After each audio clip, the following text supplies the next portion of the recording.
I did it to go live, but son of a you see, that's why I need a producer. Now I'm live. Hey, everybody on YouTube. But hello, everybody. Welcome to live. And here to help you, if you're new here again, I help you get through breakups and help you get through courses. And I want to be very clear on what I advise. I'm not an attorney. I'm not a therapist. I'm not a counselor. Coaches, what we do, they motivate, they inspire, and they provide direction, right? And like I said, and just repeating myself for the YouTube audience, what separates me from other coaches, I've been there, I've done that, and I've survived with that. And I'm here to help you. Okay. So tonight, what are we going to talk about? I'm going to be talking about a particular topic. Really, I've had a few clients over the past couple of weeks. Again, for those who don't know, January is the month with the most divorces are filed in the country. So everyone's getting divorced. It's after the holidays, everyone's getting divorced. So I'm going to go over the top 10 things you need to do to serve divorce. I think that's really important right now, especially in this very overwhelming emotional experience. I'm going to go through that, okay? Then I'm going to touch on a video that I made earlier, actually yesterday, regarding the Desmond and Christy Scott divorce. They're a young couple, very wealthy, doing well, both attractive. They've been married 12 years, and that marriage ended in divorce. I posted my thoughts on all my platforms. If you've seen it, you know what I've said. I'm going to repeat it for the live. And then the last, I'll go today. How you see me? Thank you so much. Hey, what's up, everybody on YouTube? Um, and then I'll go ahead and answer questions. So for those that are new here, I'd like to answer questions. So please do solid support my page. Subscribe, follow wherever you are. Support with tips, super chats, whatever you can do. And if you have a question regarding heartbreak, how to move on, how to navigate through life after divorce, anything dealing with heartbreak recovery, I'm your guy. Okay, so just put it in the chats. I'll get to that in just a bit. Okay. So, all right, let's go through the list here. Top 10 things you need to do first, right away, if you've been served with divorce papers. Okay, let's do it. Number one, stay calm. Of course, that's not easy, right? Stay calm and read everything carefully. Emotions are going to be running high. You're going to be freaking out, but the paperwork outlines what your spouse is asking for, the property, the custody, the support, etc. You need to know exactly what's on the table. Okay, so take a moment, breathe, and just read what it says. Okay, be as calm as you can, considering the situation, and read everything thoroughly. Is what I would advise for step one. Okay, step two, check the response deadline. Most papers have a response deadline, and you want to abide by that as soon as possible. Okay, divorce papers come with a strict timeline to respond. Missing it can lead to a default ruling, and you don't want that. Where the court may automatically grant your spouse's request without anything from you. Okay, so please, guys, and this goes to the guys. I'm talking to the guys right now. Gentlemen, too many of you, and I've spoken to you, too many of you are just running away, ignoring the situation, and not facing it, and then you can say on social media that you were screwed. No, no, no, no. Guys, you need guidance. You need to step up and face the situation. Okay? You can't run away from it. You can't hide from it. You have to face it. Okay, I don't want you living in a car 5 months down the line because you didn't face the attorney and you make these calls with the documents that were needed. Okay, guys, for whatever reason, um, again, because most of the time women file for divorce, right? Guys are the ones that just take off and go.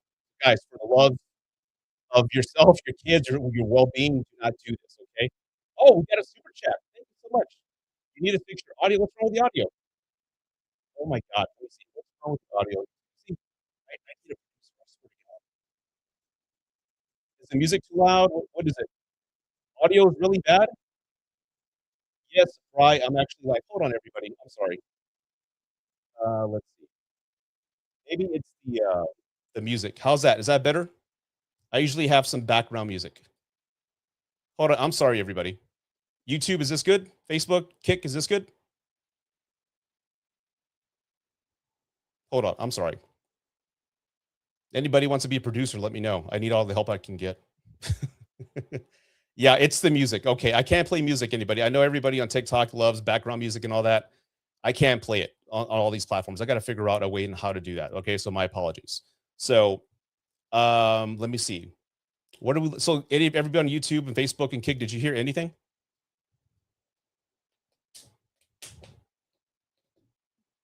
I just want to be sure everyone's kind of like caught up. The hell with it. I'm going to start over. Okay. So again, we're going to talk about the top 10 things you need to cover or take care of when you get served with divorce papers. Okay. Number one, stay calm, be and read everything carefully. Two, check the response deadline.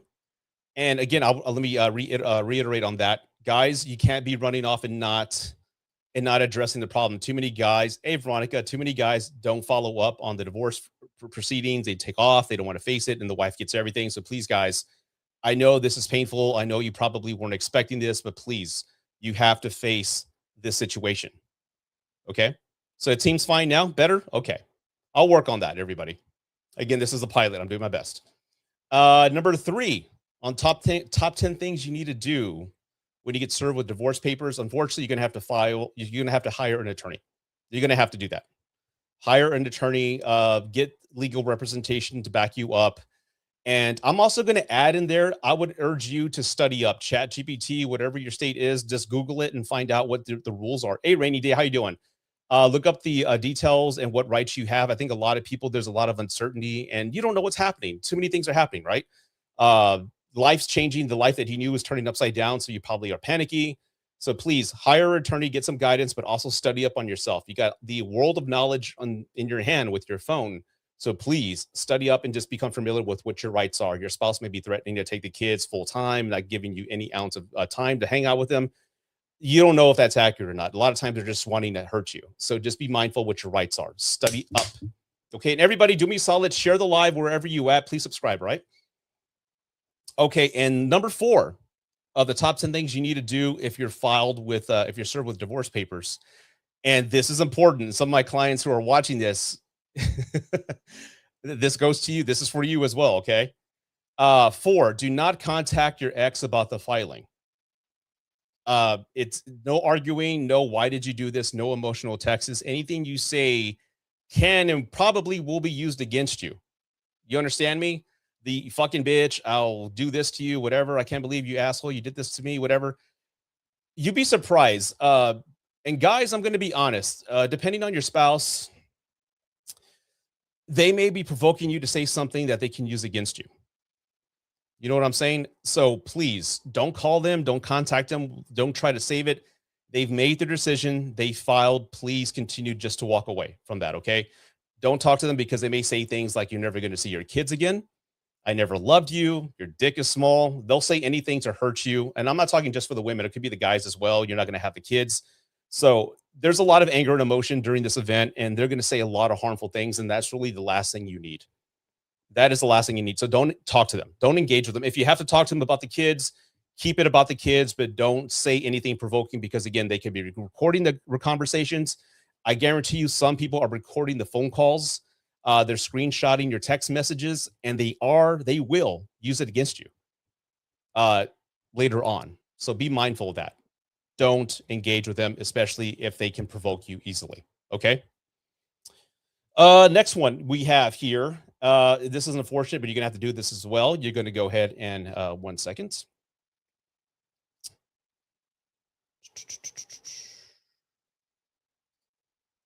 Gather and organize the important documents, pay stubs, tax returns, bank statements, mortgage, rent, all that. You're going to have to get all your documents. Don't try to be smooth and try to move all your assets and withdraw it to a zero amount. Like, don't empty out the accounts. That's kind of stupid because most attorneys ask for 6 months worth of bank statements. Hey, how's it going? Good to see you. Most divorce attorneys ask for 6 months worth of bank statements. So when they see, hey, you had $26,000 here, and then as of Monday, the 14th, it's gone. Where's that money at? Well, I don't know what we're talking about. I don't have any money. Don't be stupid. They're going to find it. Okay. Just leave the money as it is. Okay. So again, just be mindful of that. Good to see you too. All right. So one moment here. So gather all the pay stubs, do that. And number 6, what do we have here? Protect your parenting position if kids are involved. Okay. Start documenting everything: involvement, kids, pickups, drop-offs, expenses, communication, court case, courts care about patterns and proof.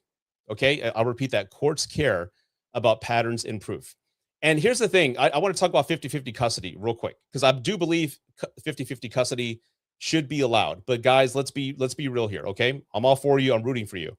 But let's just say hypothetically, if you work a full-time job and you're never home, and you want 50-50 custody. So when you're working 12 hours a day, who's going to be with the kid? Your grandma? I mean, your mom?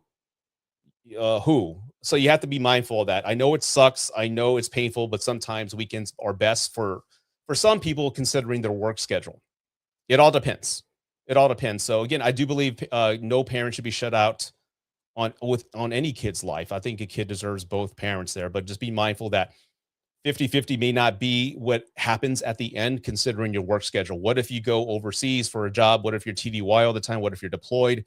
What if you work offshore? What if you work in the oil fields? You're not going to see your kids. I mean, you don't see them to begin with. So and then you want 50-50? So it may not work that way. So you have to be thinking about things like that. So you still will see them, but not as much as you may want to. So just be mindful of that. And again, thank you for the hearts, everybody. Please continue to share and all that. And tips, I really do appreciate tips. Number 7. That's my phone. I'm gonna turn that off. Number 7, avoid posting on social media. Screenshots will be used, venting, partying, dating claims, anything financial can come back to bite you. So don't post anything on social media. Okay. Do not post anything on social media because if you're out partying, having a good time, again, that can create a narrative, and that can possibly work against you. So be mindful of that. All right. Number 8. What do we have here? Number 8. Secure your accounts and information. Change your passwords, beginning with your email, your banking, your cloud storage, your phone, social media. You are beginning a legal separation, so protect your privacy. They don't have access to you anymore. Does that make any sense?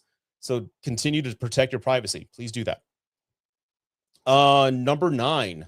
And again, for those just joining, we're talking about the top 10 things that you need to do if you were served with divorce papers, considering January is the month where the highest filings are done.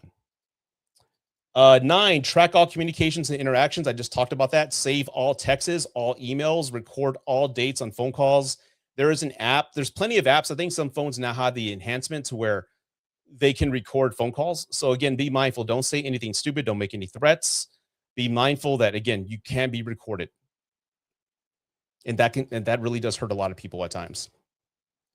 And the last one, I want to be mindful here. Start taking care of your mental health and your emotional health. Too many people go on destructive patterns. People go into drinking. People go on binges. Take care of yourself. If you have children, think of them. Think of them. I want you to kind of go with this mindset. And I see this every live, and I'm going to continue to say it. Your kids, they're looking up to you. They're looking up to you to be an example. They're scared. They're worried. They don't know what's going on. They're sad. They're crying. Mommy's upset. Daddy's upset. They don't know what's going on. Be a leader for them. Okay. And take care of your health. Don't drink. Don't do anything stupid because when you drink, again, that leads to stupid decisions, emotions, crying, and ending up in someone's house banging on the door like Bob and Labamba telling I want to see my daughter. So be careful with that. You can end up in jail. You can get charges, and that's only going to hurt you. Please take care of yourself. Right. And that's it. We have that's the top 10 items that you need to do and take care of if you are going through a divorce. Just a show of hands, we have 9 people here from Facebook. We also have 82 people here on TikTok. How many people are going through a divorce right now?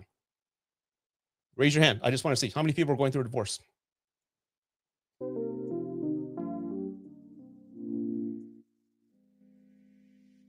Not a Labamba reference. Hey, you got it though, right?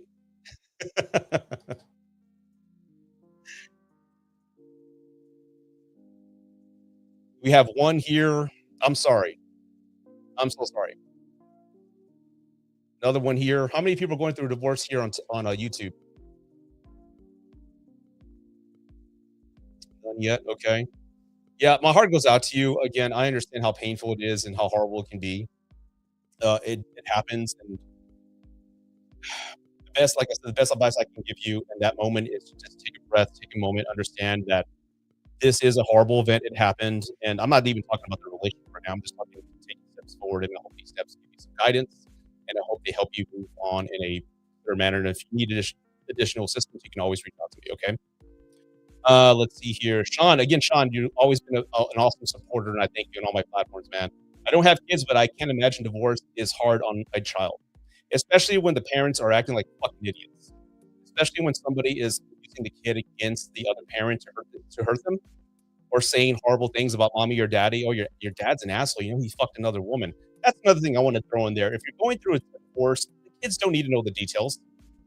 The kids don't need to know the details of why you're getting divorced. It's none of their business. They're babies, right? They love mommy, they love daddy. They don't need to know that mommy had an affair with somebody at work or daddy hit her or whatever. They don't need to know that, okay? Just keep the kids out of it.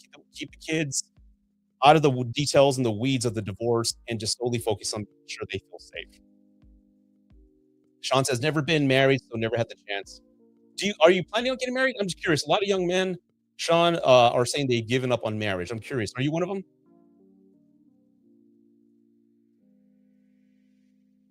Harrison, no, we don't want spam. So all the moderators on TikTok, please do me a solid. Um, since I'm like kind of like navigating through all these platforms, if you can just block any spam that you see in the feed, that would mean the world to me. Okay. Thank you, Veronica.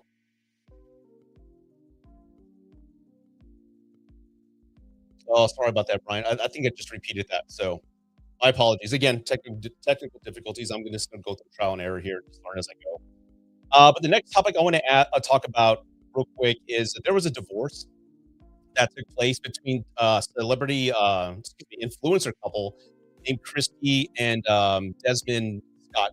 Are you familiar with that? Like I said, I posted a video about that not too long ago, yesterday. And I just want this to be a good example for everybody to follow because this couple had everything, right? They had celebrity, they had they had money. They knew each other since they were 14, and this young man was a chef. He was very successful. He was a chef for celebrities. He was doing well for himself. During 2020, his wife then became an influencer. She started doing all these prank videos. She started doing like they call them high heel prank videos, where she was just like picking on him and doing silly things. Personally, my opinion, this is not regarding the couple. I can't stand those couples because they give everybody like a false light on what relationships are. That's not what relationships are. That's not how they. That's not the reality of the situation. They're just pranks and skits, but that's what they do. So I blocked all those couples, but that's what they did, and she blew up. She started becoming famous.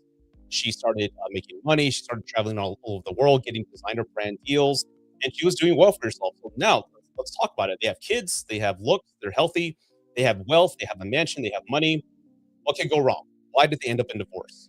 In my opinion, after like a weekend of just kind of studying up and looking at them, and it kind of ties to everything I've always said on my channels, right? Is that people grow apart. If you follow me, one of my hardcore rules about getting married is that nobody has any business getting married between the ages of 18 and 28. You have no business. Why? You may not like the answer, but you don't know who the hell you are. You don't know who the hell what you want in life. I mean, you're still a kid for Christ's sake, man. So you just left your parents' house. You just went to school, got a degree. You're barely starting life, and now you're going to get married. I mean, you don't know who the hell you are. And most of my clients, when I speak with them, guess what age they are? They're in their early 30s or like late 20s, and they grew apart. They became different people. Because again, I want everybody to think. I don't know how what the ages are in the chats, but the person you are at 18, 19, you're not the same person at 30. Anybody who's older will tell you that.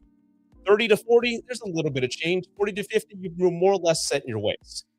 But you completely changed. And for the most part, with every most of the divorces that I handle, that is a common thread. They were married young, first love, high school sweethearts, and they just became different people. And that's another thing that happens in your 20s. You discover who the hell you are. You really do. You discover who the hell you are. You discover your passion. You discover what you're good at. You discover what you love doing. So I'm telling all young people not to give up on marriage. I mean, if you have, that's your decision. But if you're considering it, you owe it to yourself to go explore who you are. Now, I'm not talking being promiscuous. I'm not talking about fucking everybody out there. I'm just talking about going and living life and figuring out what your passions are. You owe it to yourself. And when you have that, let me tell you why that's important. It's important because you figure out who the hell you are, but then you gain respect and self-respect. And now you know who you value yourself. You're not going to tolerate any bullshit, and you know what you want. When you have that, that's a solid foundation for you. And you choose a spouse that's going to be aligned with your values, and that's what's going to make a successful marriage. You need a strong foundation. If you don't have that connection, if you grow apart, that's how marriages usually end, right? So be sure that you know who you are first. Don't do it because of social archaic, customs or pressure. or if your fiance says something to the effect like, "Hey, if you don't propose to me by next year, guess what? I'm leaving." Let her fucking go. You know how many guys say, "Honey, I love you." Let me give you another scenario. A lot of women will say, give a guy an ultimatum and say, "If you don't propose to me by Christmas next year, I'm leaving." And guys at the time, guess what? They love their girlfriend. They don't want to lose her. So what do? They follow what she says. So they get the ring, they do that, but he wasn't ready to be a husband. He had marriage was not on the table for him. And guess what happens? They end up divorced. Because halfway through the marriage, he says, "I wasn't ready for this. I did not want this. I just did it because I love her." So, ladies, don't be giving your guys ultimatums because that's a very common marriage that ends in divorce. I mean that. Don't do it. Do it when if you have to hold his hand and take him to Jared's or K Jewelers, whatever jewelry shops are out there nowadays, and if you have to hold his hand and point to the ring that you want, that's not a good sign. You want him to take the initiative. You want him to say, like, get clues, context clues, and get the ring on his own. But if you have to hold his hand and do everything, guess what? You're going to be planning the wedding. And he's not going to know what the hell to do because he wasn't wanting to get married. And then he could be bitching and complaining. But guess what? He didn't want to get married. So be mindful of that, okay? We were 16, divorced when we were 55. Pam on TikTok. Wow. Okay. And let me ask you, Pam, 16 to 55, when did you know, honestly, if you can be honest in the chat, when did you know the marriage is over? That's a long stretch for a marriage. And again, I'm sorry it ended that way, but when did you know it was over? And while I wait for her response, let me get back over here real quick. Sean, I'm single, so not at the minute. I think someday, sure. Who does not want happiness? Very true. Be sure you pick the right one. If you have any questions, Sean, you can always reach out to me. I don't understand why American men get married when those divorce laws in effect. I just want to ask how and why, when knowing how the divorce laws are. They vary per state, Bri. They do. And I know there's some red states that are making it a lot harder. There's a lot of legislation that is going to be rolled out in September that's going to make it a lot harder for people to get divorced in red states. And I don't want to even get into politics right now. I'm going to avoid that at all costs. But it's going to be a lot harder to file for divorce in some states. So if you're getting married in a red state, look it up because there is some legislation that's changing. Around 50. Oh, wow. Okay, so 5 years before it ended is when you knew it was over? Okay. I like your lives, but you can't stand it when you professionals use F words often. No, that's just me. All right, so what do we leave here? So, yeah, divorces, be careful with that, okay? But yeah, this couple ended up in divorce, so I just want that. Going back to the Christy and Desmond Scott divorce, you can have everything. You can have the looks, the money, the wealth, children, great successful careers. None of that matters. None of that matters if you don't have a strong foundation and connection with each other. So people can have nothing. They can be dirt poor and still have a happy marriage. So money isn't everything. As much as people like to make it, I mean, it helps, right? But it's not everything. If you don't have that strong connection with your spouse and a mutual respect, which I also think is very important, it's going to end bad. And okay, now back to, let's see here. One moment here. I'm gonna scroll up a little bit. The perfect ring won't make you happier. Yeah. But Brian, the divorce law is very per state, like I say, and I know I've going back to your question, Bri, I've spoken to a few divorce attorneys. They're on my podcast. You can look them up, right? And it's not as bad as what social media portrays it to be. And I know that's kind of maybe triggering to some people, but some of the most triggering scenarios are when the guy's not involved. And I talked about that earlier, right? You're served with divorce papers and then you just don't engage with them. You just avoid it and it ends in default and then you lose everything. A lot of guys are the ones to hear it last. So I get the emotional whirlwind. I get the confusion, but we have to be persistent and move on and study up and just see the goals and take it task by task. That's what I see a lot of. And of course, there's going to be situations where guys get screwed over. But again, I'm not an expert in every state, nor will I ever say I am. So that's why I urge everybody to study up on law, like basic laws. And you're like, I'm a father. I have 2 kids. I live in Oklahoma. What are the divorce laws? What are my rights with custody and seeing my kids? That's a basic prompt that anybody could enter, right? So just enter that in and just see what they say. Let's see here. I was thinking about the alimony part where a man has where men have to pay half of everything for the woman, or even worse, half of his future income as a Dane. That is an alien concept. Okay, so okay, Danish. Okay, so let me ask you this. So let me give you a basic scenario, Brian. I have somebody from who's Danish over here. So let me ask you this. So if you, let's say you have a 20-year marriage, right? Let's say in that 20-year marriage, you have a couple of kids, right? So your wife is at home watching the kids. You are building your business. Let's say you start a construction company, whatever. You never have to worry about the kids. You never have to worry about taking them to the doctor.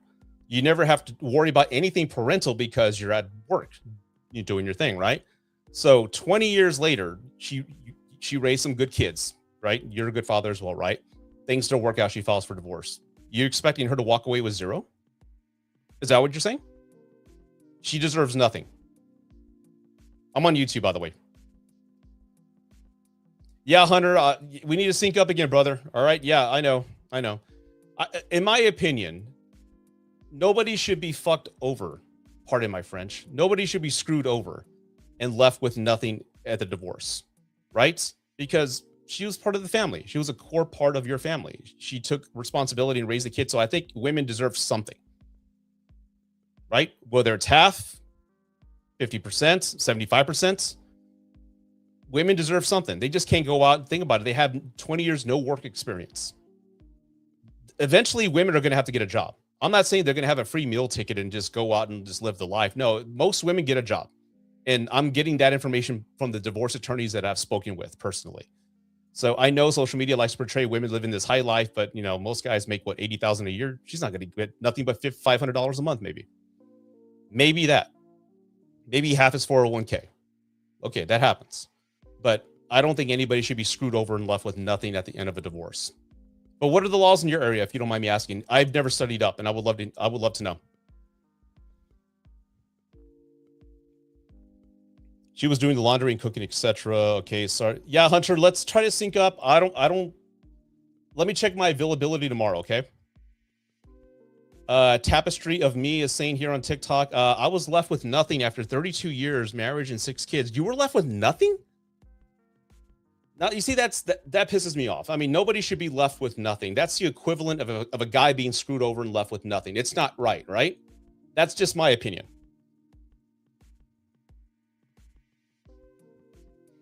Nicholas is saying here on YouTube, on the flip side, I know a man who got divorced and became homeless. Yeah, mental health struggles, lost his job.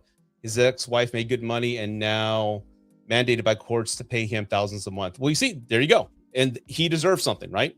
I think 50-50 is equal. Like when I got divorced, I didn't have to go to the court because my divorce wasn't ugly. I was the one who filed. We split everything. I gave my ex-wife a pen and paper, said, here, you walk through the house and write down everything you want. Take it. And I'll take whatever's left. And then I sold the house 6 months later and we split the proceeds because I thought that was fair. She kept her 401k. I kept mine. That seemed reasonable for everybody. Let's see here. Thank Jess the Mess. I love that name. Thank you for the follow. Coming from someone, no kids, laugh out loud. Yeah, we get jobs and learn to budget. Yeah, most women get jobs after divorce. They don't have a free ride unless you marry like a celebrity or some shit like that. I don't know. And that's just social media. That's not reality. Tapestry of Me is here on TikTok is saying, my lawyer fired me. What? Because I had no money and no more money to pay him. And that was pretty much it. Yeah. I will admit there are some states where it's incredibly horrible and it's manipulative. And I think in other words, I think divorce needs reform. It makes perfect sense. I mean, it's gone long enough to where it costs way too much in some cases. And it doesn't have to be. And a lot of times I've seen many marriages go on for years. I've seen many divorces go on for years because somebody's always changing the addendums to the decree. And I think you should have a limitation on what you can change. Let's see here. Brian, I got to see your comment. Just bear with me. After 20 years, she would get half of everything earned combined in the marriage. This is the law in Denmark. Okay. Also, more or less, but alimony where the wife gets half the income in the future, no. Alimony, I think, should be like a 7-year deal or like a 5-year deal. Like here, this is just my opinion, and I think some states have this. Like the alimony, like here's 5 years of an allowance, right? But after that, we expect you to get on your feet and to be all ready to take care of yourself. Now, there are other cases where, let's say you divorce your wife and you're in your 60s or 70s, right? That's a lifetime of alimony. You know, how long is that going to be? I don't know, right? I also read that if you have kids with special needs, that's automatic child support, which makes sense. If you have kids with autism or anything like that, that makes perfect sense to me. But yeah, no alimony or spousal support. Yeah. Let me scroll up a little bit. Again, everybody, show some love. I don't think I've seen any tips yet. I have a tip goal here. Super chats are always appreciated. Did I miss a super chat? Let me go back up here. I think I did. Sean, again, really bad audio. I got that. Fix the audio. I got that as well. Thank you, Sean, for the super chats. I really do appreciate that, man. Okay, so now I'm going to open it up to questions for right now. And again, I love taking calls. So if you're on YouTube or Facebook, I have a link in the chat. So if you want to call in and ask me a question regarding heartbreak or divorce, there's a link in the chat. Facebook, and TikTok, you can do that as well. Let's try to experiment and see if you can call through TikTok, so how the audio is on YouTube. Okay. Let's see here. 1 second.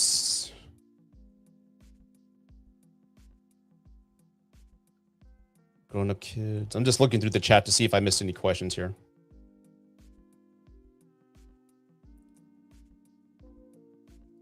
You get alimony for 15 years, Pam? That's fine with me. That makes sense. Especially being married that long. That makes perfect sense. Let's see here. Raul, I just saw you right now, man. Just bear with me. I never got married, but I was with a girl from 16 to 28. She left me. I wasn't perfect. None of us were. She had already left me one more time in the past 3 years ago. Is it normal to feel they will come back even though they probably won't at all because too much damage has been done? I'm going through a tough time right now. So more or less you're kind of like mourning the relationship and you're thinking they're going to come back. That's normal.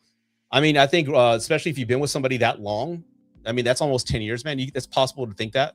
But what I tell everybody, Raul, is to just try to remember the reality of the situation. It ended, right? And you guys were off and on for a while. So that's an unstable relationship.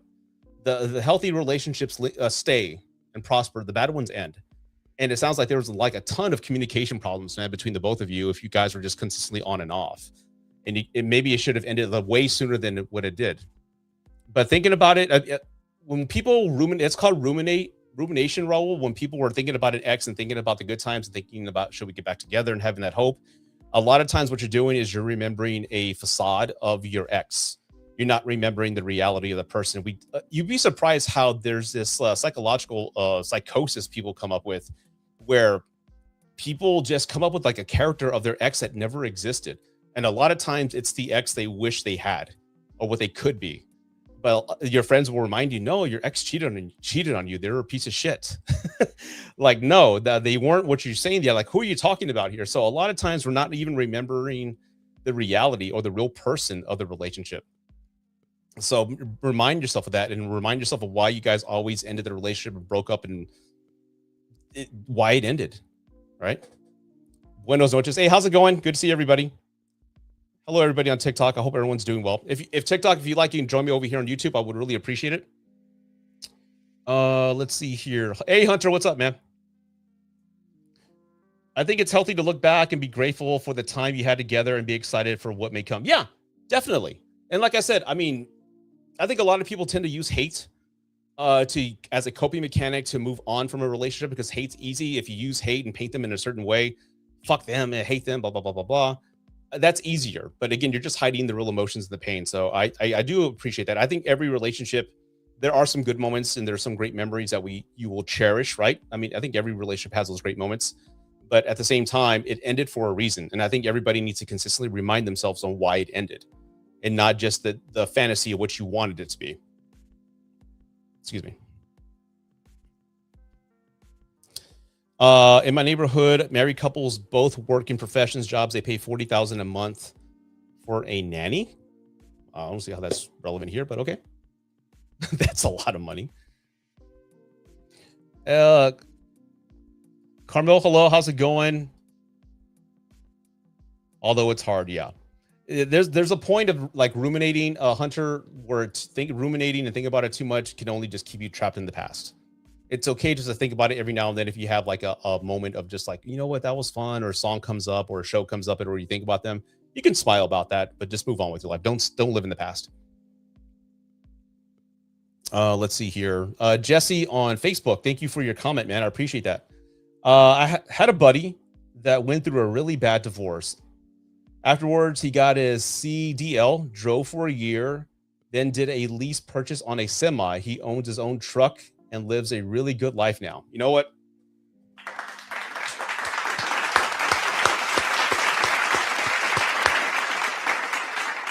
Good for him. Good for him. There's life after divorce, people. There's life after breakups. There's life after that relationship. And you can discover a better version of you. I mean, think about it. Not every relationship's perfect. A lot of times, many of us give up something that's important to us, right? You give up something that's very important to you. And I think it matters to go and rediscover who you are, whatever passions you had, whatever like hobbies you wanted to do, or travel, do something. You now have the opportunity and nobody can hold you back. I think people see like the end of a marriage or the end of a relationship like is the end of a life, and I guess it's end of a part of a life, but there's also just an end of a chapter. I think seizing the opportunity and doing what your friend did is pretty badass, man. So tell him the guy on YouTube and on Facebook said he did a great job. So, and I'm proud of him for what it's worth. I mean that so much. Olag, good to see you. Nicholas, have you had personal experience with struggling with loneliness after a relationship ended? As friends have moved away and being a working adult, it's very hard to make friends. Yeah. After my divorce, man. I mean, I've shared the story. I'll share it with you. And I've forgiven my ex-wife about this. She went on a smear campaign after my divorce. She was telling everybody her side. And usually that's what happens during a divorce. Somebody will be very vocal and they'll paint you as a villain. They'll tell their story to everybody saying how horrible you were. And sometimes friends will abandon you. I think for a lot of men, you'd be surprised how many friends will abandon you. Maybe for some women too. I want to ask women, ladies, do friends abandon you after a divorce? I'm curious because what I've seen, the trend is that most people go to the female to save them or just to help them cope and help them adjust. That's what I've seen. Tell me if I'm wrong. But yeah, I had no friends. I'm 38, 39 years old. All my friends more or less abandoned me because of the version of the story they heard. I didn't tell anybody. And here I am, 39, no friends. The kids are with her for the week. And I don't know what the hell to do with myself. I struggled a lot, man. I was in the fetal position crying on the floor of my house. Nobody's running upstairs, man. SpongeBob's not playing upstairs. I don't hear Mickey Mouse Club playing. It's quiet. Silence is deafening, man. I remember playing like Resident Evil on the GameCube. I remember diving into games and just there were times I would just go to the store and just walk the aisles, man, with no money. But there were people around me. I would just walk the aisles. And sometimes I was so angry, I would go to a parking lot at Walmart 3 a.m. and just scream my head off. I messed up my vocal cords really bad one time. There's some women that I've met who would chug NyQuil on a Friday and put themselves in a coma until like maybe Saturday afternoon, eat some dinner, take another chug of NyQuil, and then go wake up the next day. So there's a lot of people out there in pain, man. There's a lot of people out there that are hurting. And for me, what I did is I just got off my ass, said, you know what? I got to go back out there and make some friends. So I would literally just go to places like a bar, sit at a bar with just one drink and just say hi to people as they came about. And, you know, life sometimes just throws you a blessing, man. Like sometimes a friend will show up that you haven't seen since high school, or like an old friend that you used to work with. Hey, what's up? How you doing? Blah, blah, blah. Like, hey, can I join you? Yeah, sure. Then you start talking to them, or you just meet somebody, start up a conversation. And that's how you get yourself back out there. I had to go make new friends, and it's not easy, but I was sick and tired of how I was feeling, but I got up and did that. And it's really hard, man. But it's hard, but at the same time, it's some of the best days and years of my life, because the way I can describe it is that you're going through hell, and this is like you're rediscovering who you are for the first time. Again, I got married at 21. Here I am, 39, right? I have never been an adult. Most of us, I think it was Pam earlier, 16 to 55. I had never been an adult on my own. And that could be a terrifying experience for many people. Like I've always had my spouse with me. So going out there, you're discovering things like you love doing on your own. I remember I had no plates. I had paper plates for like 6 months, no 3 months, and I'm like, you know what? I need dishes, and I went to Target. And I'm like, wow, I get to pick my own plates. That's pretty damn cool. Like I don't have to go with the plates that my former mother-in-law gave me, or like the ones that she picked. I get to pick them. That's pretty fucking cool. Then utensils. There's all these. There's gold. There's silver. There's nickel. Those was like rainbow weird ones at Walmart. It's like, holy, this is fucking awesome. So you get to pick your own stuff. And I remember telling my kids, hey, you pick these plates. Everyone pick their own pattern. So that way you use them and you wash them. So I had my kids pick their own utensils. So everybody had their own thing. So then when they're done, they washed it, and that was it. I remember buying my own hair dryer. I barely have any hair now, but I remember buying my own hair dryer, and it was black, not pink, not that Vidal Sassoon bullshit. It was like my own black hair dryer. So it's little wins like that that mean the most. And it's like, hey, I feel pretty good about this. I'm rebuilding my life one little bit at a time. And again, I look back and I'm smiling right now because it's very rewarding because you're discovering who the hell you are. And it can be scary, but rediscovering yourself after the divorce, I think, is a journey that we all must go through. Look it in the face, and please go out and just experience life. Life has thrown you a fucking curveball, punched you in the nose. You deserve to be happy. Learn from the experience, but everybody deserves to be happy, their own personal happiness. Go learn how to be happy on your own and not be dependent on other people to make you happy. And you're going to be fine. You're going to be fine. So there you go, man. A great question, by the way, Nick. I really do appreciate that. Mickey Mouse, what? IKEA is the bomb. Yeah, but it's so damn small. The furniture is so small. And again, that's speaking of furniture, Sherry. You're not gonna have as much money after divorce. Let's talk about that. I had to work 3 jobs, and I did this for a number of years. You're gonna have to buy your furniture secondhand. You'd be surprised how much good stuff you find at Goodwill. Or is Salvation Army still around? Things like that. Facebook Marketplace. I bought all my furniture on Facebook Marketplace. You're going to have to buy secondhand and save money, find ways to save money. So no more eating out. You're going to be more like less subscriptions. You're going to have to adjust to things. And like I said, I worked 3 jobs for a while and I got back on my feet. Nicholas is saying here, thank you for sharing, man. It's good not to feel alone. Yeah. And you know what? I will agree with that. And let me ask the chat, everybody here, like, how many of you are fearful of being alone? How many of you are scared of being alone? And if you are, why? If you don't mind me asking that. I started getting my hair done after my divorce. Well, good for you. Go get your nails done. Some people go to the gym. Yeah. Someone says, I like to be alone. I did too. I used to be Esperanza. Who's scared of being alone? I don't want to get old alone. Yeah, I hear you. I'm pretty sure you can find a companion or somebody out there. Definitely. 100%. I am, but growing out of it. Yeah, for a while I think there is an innate fear that everybody has in being alone, but once you discover yourself and start, developing, a new normal, doing your own thing, going and discovering a new community. I know a lot of people who join like MMA classes. I think something healthy and productive like that and letting out like frustration is a good thing. And then you're building a community. I think that's all wonderful. So yeah, please do that. But being alone is a natural, I think, I think it's a natural reaction for many people. But at the same time, you just can't sit at home and expect things to fall in your lap. You need to get off your ass and go out there and live. You need to get out there. You need to get out there. Say hi to people. Go to like a hiking trail or maybe a place where people work out in your city and go work out. And the little things will make you feel good. Like if you're feeling down in the dumps at home in your house, sometimes your house can be like this collective atmosphere of just sorrow, depression, and agony. I know what I'm talking about. Or you're in a room where you had a lot of fights with that one person, and that room every angle, every corner of the house reminds you of that person. Get out of the house. Go for a walk. You'd be surprised. Go out, just get up, put on your walking shoes and go out for a walk. And for whatever reason, the sun's in your face, the wind's in your hair, you're saying hi to neighbors, go get your mail. You'll feel better. Just go for a walk. It does wonders for you. And maybe go to a place where people work out, say good morning. When people say good morning back to you, it feels good. Get a bike on Facebook Marketplace for $40 and go on a biking trail. Get some exercise. Go out there and live.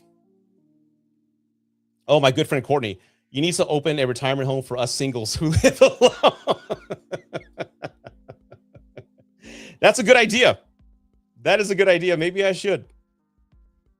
Imagine the sex that would be going on in there. No. Like, hey, what are y'all doing? I'm kidding. Or am I?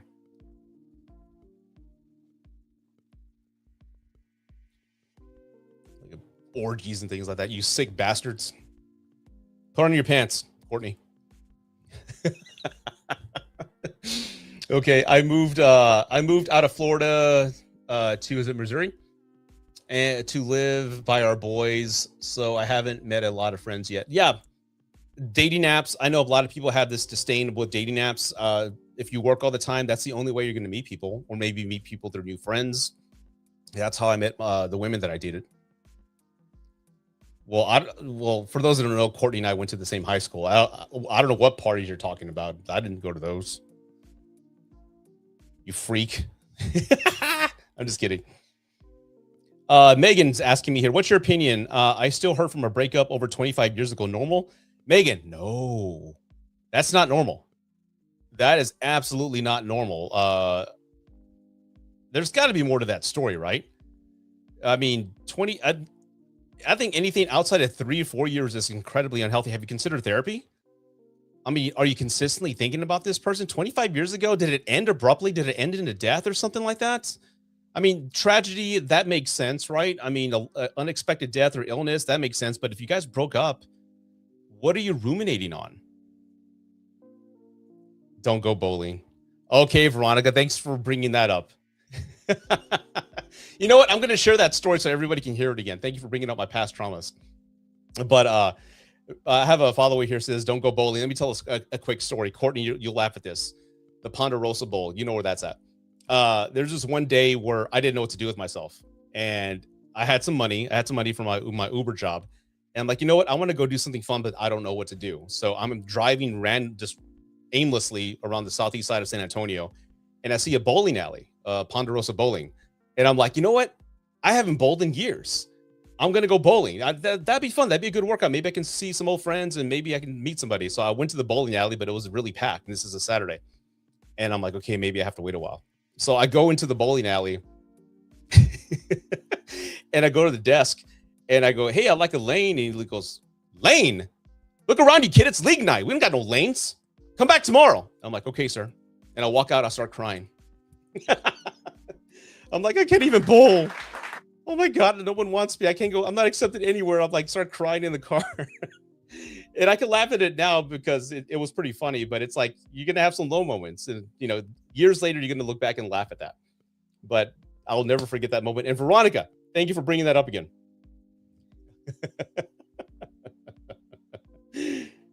Lane, we don't got no lane. What are you talking about? It's league night. Look around you. Yes, sir. Okay. Oh my God. But now I'm going to take some questions. I want to take some calls. So again, everybody, if you're on TikTok, you're on TikTok, please go to YouTube because again, the audio, I don't think it's going to work because the audio was kind of jumbling up YouTube. They couldn't hear me at the beginning. So I want to take some calls. Hey, what's up, Victor? Do me a solid and go to YouTube, to my YouTube channel, subscribe and click on the link in the chat. I have it pinned and I would love to take some calls. Okay. Ask me a question regarding your ex, how to get over them. If you have a relationship question, ask away. Let's get started. Let's take some calls. All right. So I'll wait for some in a bit.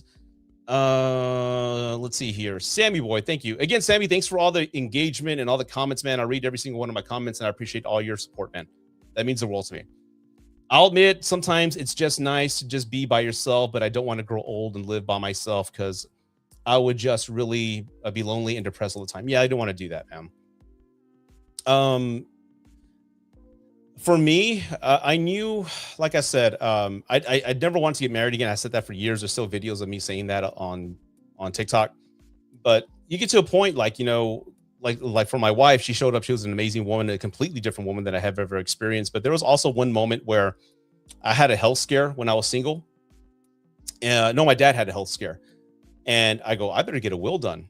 And, you know, I'm like, but 41, getting my will done. I'm looking at it and it says, who do you want in charge as the executor of the estate?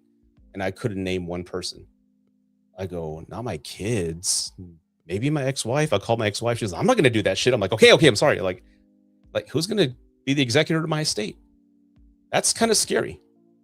Like, oh man, so I get the feeling of growing old and being alone, especially with like when health issues come about, age comes about. I think seeking a community would be a good idea, but yeah, I totally get it, man. That really put things in perspective for me. You can relate, DD? Okay.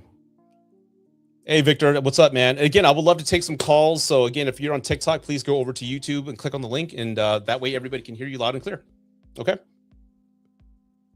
My family is not getting squat. Okay. Okay. All right. 1 second here. That's hilarious. That is hilarious. I think I got that question. And again, if I don't get any calls, I can go through more lists here. I have tons of top 10 lists. I just did it. By the way, on YouTube, I just posted an episode. Please check it out. I have a new episode on my channel. Please subscribe as well. And again, I'm going to throw it to the audience. What do we have here?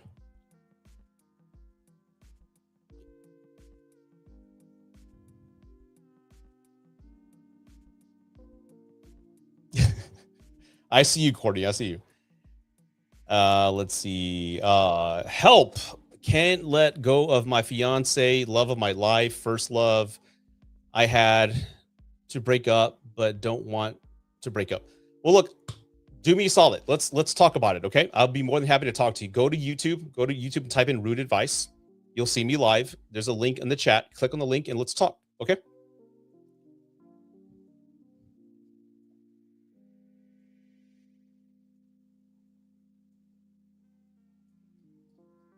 And let me know when you do it. I'll be more than happy, okay? And while we're waiting for calls, let me go through it. Tell you what, I'm going to throw it to you. I'm not going to own this. This is for you guys. I do these lives for you. All right. I want to help as many people as I can. So give me a topic that you would like to talk about while I'm waiting for calls. I don't want to call in. I have social anxiety. Okay. Then schedule an appointment with me. Okay. The link is on my TikTok bio under my Stan store. Okay. Toxic relationships. Okay. I have a list here. Top 10 signs you're in a toxic relationship. Okay. I think many of us have been in one, right? So let's get started. Number 1, you're consistently walking on eggshells. You've to avoid arguments and blowups. You don't want to bring up certain topics because it's going to make your partner just blow up and yell at you. Okay. So you're avoiding topics. You're avoiding certain issues. That is not a good thing. You shouldn't feel like you're walking on eggshells in a relationship, right? Sign number 2, you're in a toxic relationship. Your feelings are dismissed or mocked. You're too sensitive. You're crazy. I didn't say that. What are you talking about? No, that's not what I said, or that's not what I meant. In other words, your feelings are consistently being dismissed. A healthy relationship is somebody who's like cares and respects you, right? So they're going to be mindful on what they say. And if they hurt you, I'm just going to use Courtney's name. Courtney, I'm sorry. I love you. I want this to work out. I didn't mean to hurt you. My apologies. You know what? Thank you for bringing it up to me. I won't say that again.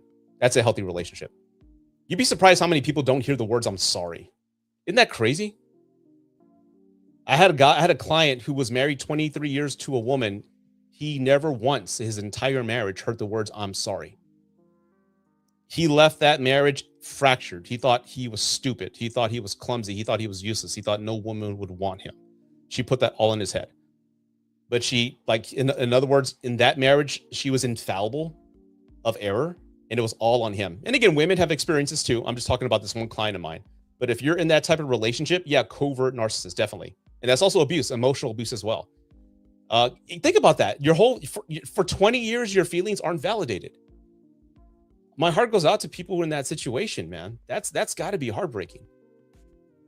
To think that you're just this horrible thing that they've painted you and made you believe, that's heartbreaking, man.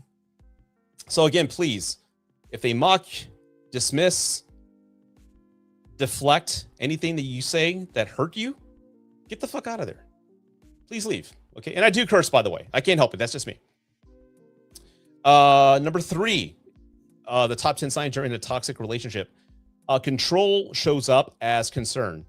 Who you see, what you wear, and how you spend your money. If they're trying to change you, change what you wear, who you talk to. I don't like those friends of yours, Courtney or Sammy Boy. I don't like those friends of yours. Yeah, I think they're jealous of us. I don't like that. So I don't want you hanging out with them. I'll say this again, over and over again. If anybody comes into your life and is telling you to disconnect from people that you've known your entire life and they're painting them the bad guy, get the fuck out of there. That's like a narcissist 101. They try to separate you from your community. In other words, they are the ones who want your best interest and love you. So everybody else is jealous or they said something. So again, if anybody's trying to separate you from your family, please get out of there. Okay. And again, just a reminder, everybody, I would love to take calls. Call in. TikTok, you'd have to go over to YouTube. Just go to my YouTube channel. Just type in Root Advice. You'll see me live. Click on the link in the chat and call in. Also, Facebook, if you want to call in as well. There's a link in Facebook as well. I'll put the link before the live as well. Nikon on TikTok. Is that what it is? Nikon? What's up? Good to see you. Yeah, I agree. Never be with somebody controlling. But what if those friends are truly bad? Well, again, that's definitely a possibility, right? But I'm sure that probably would have come up sooner than why is it coming up now? Right? And yeah, there are some horrible friends out there. I've had tons of them. Number 4, what do we have here? Sign number 4, you're in a toxic relationship, is apologies never lead to change. I'm sorry. Bri, now we're dating Bri. Bri, I'm sorry. It'll never happen again. I will never do it again. I promise. I love you. I want this to work. Right? Then there's a little bit of change for maybe a week or two. And then they go back to the old behaviors and patterns. That means that apology didn't mean shit. They didn't care. There's no effort there. And again, if you're with somebody and this has been a pattern for a number of years, they have proven to you who they are. Don't expect them to change. Don't have any faith that they're going to change. They're not. They're not. Okay. How do you co-parent adult kids? Good. I'll get to that in a bit. I'm going through a list here real quick. And again, everybody, if you have a question, hey, what's up? You need to respond to me about that rake. That terrified the hell out of me. It terrified the hell out of me. Okay, sign number 5 that you're in a toxic relationship. You feel drained. You feel anxious. You feel smaller after spending time together. You know, relationships are supposed to uplift you. That person's supposed to be your cheerleader, your biggest supporter, your lover, right? And if they're consistently making you feel just drained and a former like shell of yourself, it's not good. So when people ask me, like, I want to go back with them, one of the first questions I ask people is like, how did that person make you feel? What do you mean? Like, how does your body react when you're with that person? Well, like when you're home and you hear the door close downstairs and they're home, how does your body feel? If you shudder, if you're like, oh, that's not a good sign. That's not a good sign.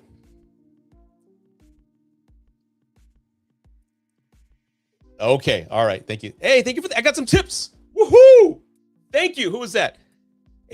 Houston Jeeper? Is that Houston? Houston is my number 1 demographic, by the way. Houston, LA, and then Dallas and San Antonio. Those are my top demographic cities. So thank you so much. H-Town, much love. But go Spurs. Real quick, I got to chat. Again, show some love, everybody. Be sure to follow. Please, everybody, wherever you're at, follow. Follow right now, okay? I'm going to make a huge effort on all these platforms this year. Show some support and love. Help me out here, right? Hey, what's going on? Is hiding not a good sign? What do you mean hiding? Like hiding texts or hiding conversations? No, that's not a good sign at all. Claudia, thank you for the hats. Claudia's my bro. How you doing, bro? All right. And Brian, I'll get to you in a second. I'm just going through the list real quick, okay? Somebody requested toxic relationship, so I'm going over the top 10 signs you're in a toxic relationship. Hey, I got another one. Sherry, thank you. I said bro, not bruh. I'm not millennial or Gen Z. I'm Gen X, so I'm going to say bro or dude, right? But I'm not going to say bruh. I can't stand that. All right, here we go. Sign number 6, you're in a toxic relationship. Let's keep doing this. Blame is always shifted to you, even when they clearly messed up. We talked about that. That's gaslighting. Like if it's always your fault, if you're always the one who screwed up and they shift the blame to you, like I only hit you because you got me mad. I wouldn't have said that if you didn't piss me off. Get the hell out of there. Please get the hell out of there. Where did my list come from? Somebody's asking. I've spoken to thousands of people. I've been doing this since 2020. And those first few years, I just received screenshot after screenshot. And after you get so many stories from so many people, you start to see a trend and a pattern. And that's why I kind of jump ahead of the time when I'm talking to a client, like, hey, did they just break up with their boyfriend or an ex? Yeah, and that's probably why she checked out. You'd be surprised. Like, I don't care what country you are in, nationality, religion, it's always consistent patterns. So over the years, I have an Excel sheet of all my clients, and I usually write down lists on why people got divorced, and I just finally got organized and put the list together. And I also go to like articles, and I collaborate with many other coaches as well who do this. Okay. Justice, what is up? Good to see you. And Bri, I didn't forget you, man. I didn't forget you. Show some love on Facebook. Show some stars. Courtney, send me some stars. And YouTube, any super chats will be appreciated. Where do we leave off? Okay, number 7, the 7th sign that you're in a toxic relationship. Your boundaries are ignored or pushed with guilt, silence, or anger. Everybody has boundaries. Respect them. Like, don't do this, don't do that. Okay, respect your boundaries, right? If they ignore them or guilt you into doing something you don't want to do, they're showing you and demonstrating you that they're selfish. Don't do that, all right? Let's see here. Sign number 8, you're in a toxic relationship, is that trust is missing, replaced by jealousy, snooping, or consistent accusations. I think everybody can agree with me on this. If you're consistently being told, hey, you're cheating on me, guess what? That person's cheating on you. If you haven't done anything and that person's the one always throwing the accusations that, why are you cheating on me? Let me see your phone. Let me see your phone. 9 times out of 10, they're the ones who are screwing around. I'm late, but this already to resonate. Oh, Angelica, thank you so much. Hey, Angelica, I'm talking to you. Have you subscribed to my YouTube channel? I'm live on YouTube right now, so please do that. Yeah, trust. Look, let's stay on that topic for a bit. How many of you think it's okay to have each other's password on your phone? Like that's a mandatory thing, and you do annual, like maybe not annual, maybe you do weekly sweeps and checking their text messages. Is anybody in a relationship like that where you're consistently checking your partner's phone and consistently checking the location? Layla says yes. Oh, no, not you. Okay. But how many of you are in that or have been in that type of relationship where you're consistently sharing each other's location and they want your password or they want access to your phone? Let me see it. I never did that. Not mandatory, no sweets, but we have each other's stuff just in case we need it. Yeah, that makes sense. Like, for example, my wife has my password. She's never checked my phone, nor have I ever checked hers. But like, for example, if we're in the car and I hand her my phone and I'm driving, right? Like, hey, here's my phone, text so-and-so, have them send us the address. And when you get the address, plug it into Google Maps and then put on Dream Warriors by Dawkins, right? She's in my phone. I'm not like constantly trying to take it away from her because I got nothing to hide, right? So I think that's fine. But if you're in a relationship, hey, Angelica, there you are. I got to get used to everybody's avatars. It's so different. I like that picture. Very nice. But yeah, if you're in a relationship where you're consistently wanting to check the person's phone and wanting their location, I'm going to ask you, why do you want that? You can jailbreak. I bet you can, Sherry. But seriously, like, why do you want access to their phone? If you have all this insecurity and all these trust issues, pardon my French, but why are you in a relationship? If you're projecting all the shit that happened to you before on somebody who doesn't deserve it, I mean, why are you in a relationship? Now, I get if you're with somebody, they cheat on you, you're trying to recover and, move along. I get that. Access, I totally understand that. But if they've never done anything, like, why do you need access to their phone? Why do you need to know where they're at? I've said this many times. Like, I've been in a few relationships where they wanted access to my phone and I got Like, hey, like me, I'm all toxic.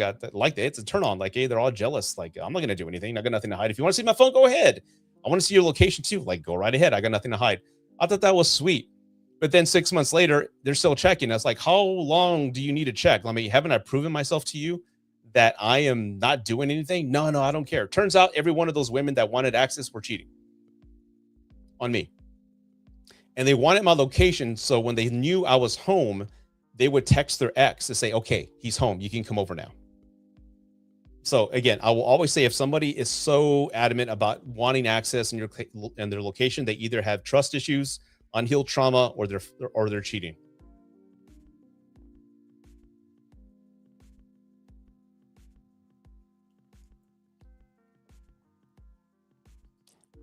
Most won't. That is so sick. I know, but it happens. Not gonna lie, I know some girls who find it cute when a guy is jealous. Then they're toxic as fuck. If you find that a turn on or cute, you're toxic. And you need therapy. Okay, we got 2 more. All right. Number 9, you're in a toxic relationship. They want to isolate you from your friends. We talked about that already. And the last sign that you're in a toxic relationship, you stay because of fear of hope, not because you feel safe, respected, or valued. I'll repeat that again. You stay because of fear or hope. You're scared of what's out there because you don't like being alone. So you'd rather be.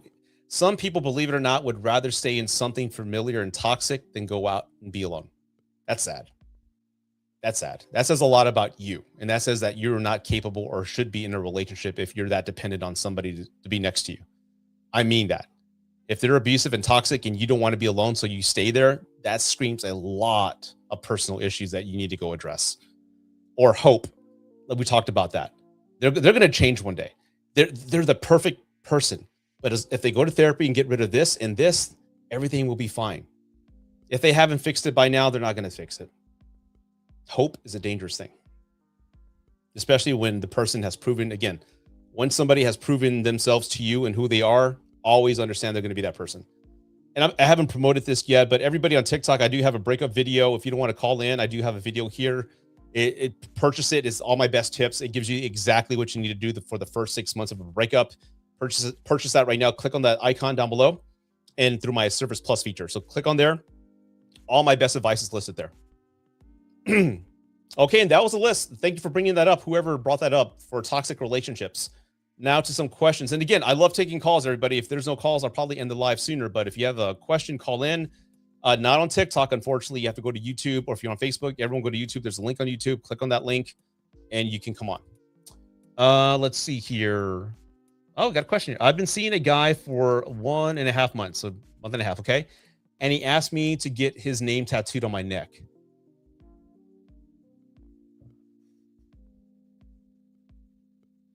What?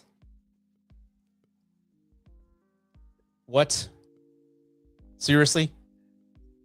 Wow. You're not considering this, right? He wants to mark you. He wants to brand you. A month and a half in, he wants to brand you as his property. That screams insecurity, Angelica. Please don't do that. As a matter of fact, get rid of him right now. Don't date him. Who the fuck would ask that? That is a lifetime brand on your body because of this one dude. No, he was very angry when I told him no. Did you dump him? Please tell me you dumped him. He's out of your life. I'm waiting for your response. Wow. Somebody says he's a pimp, but not in a good way. That's horrible. That's horrible. After 6 weeks, he wanted her to get a tattoo of his name? Oh, God. Okay, you broke up with him. Good. That's ridiculous, man. My God. Unbelievable. I'm married, and I wouldn't get a tattoo of my wife. I get a tattoo maybe of my kids, Superman, Maybe Mordecai and Rigby, but I would never get a tattoo of another woman. Hell no. No. That's please. I'm glad he's out of your life. That's probably the most toxic thing I've heard in a while. Yeah, I got nothing but Superman tattoos on my whole arm is like a sleeve of Superman tattoos. All right, let's see here. But that's incredibly bad. Yeah. What was that one creator on social media? I forget their name. But this one woman, real pretty, she had a guy's face tattooed on her cheek. I forget her name. Let me see. Let me look this up real quick.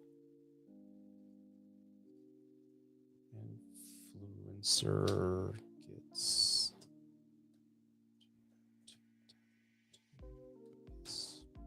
face.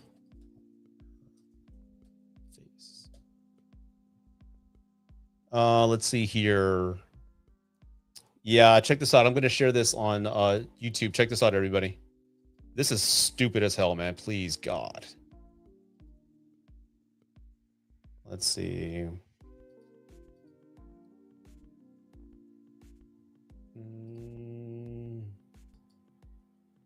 See that? That's ridiculous. What does it say? Free mind. I'm showing the tattoo on YouTube. This is ridiculous. Yeah, if any man asks you to get a tattoo of his face on your face, please get the hell out of there. Kristen Rock, is that his name? Well, he's the son of a bitch, if you ask me, to ask a woman to do that, to permanently scar her face, and she's dumb enough to do it. Come on. No, hell no.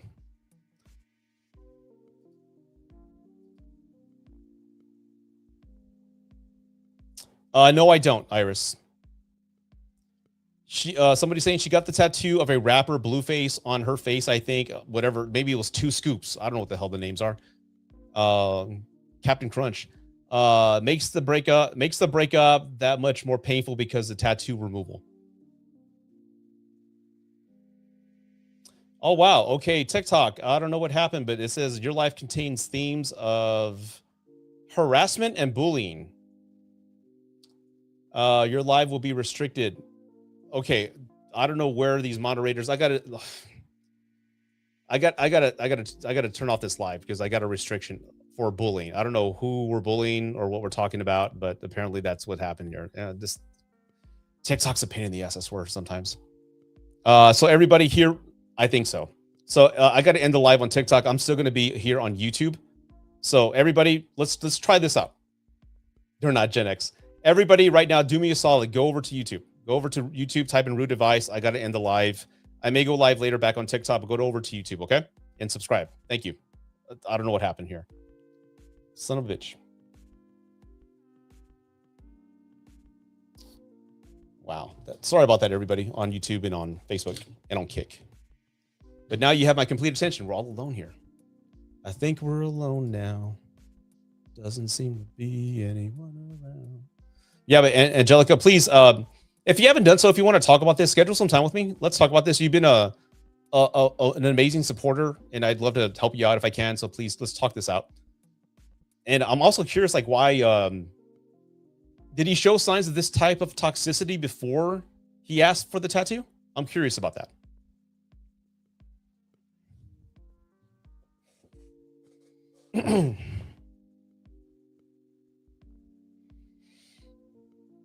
And Bri, I said I was going to go back to you, so let me go back real quick. And again, super chats are always appreciated, everybody. So please show some love. I would appreciate that. Bri, where did you go? Oh, let me see here.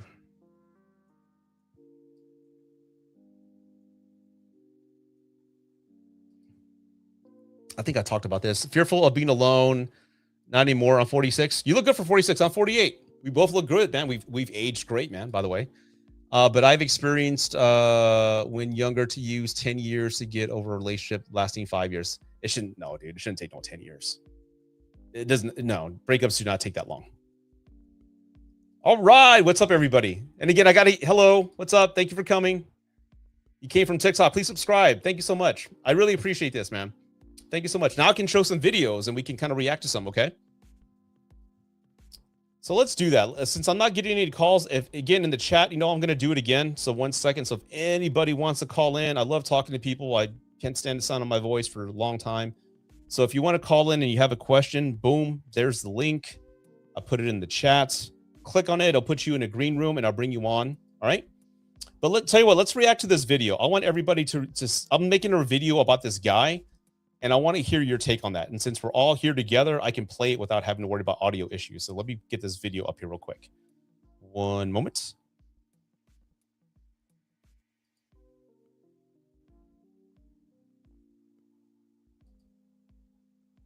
All right, let's see. Where did that video go?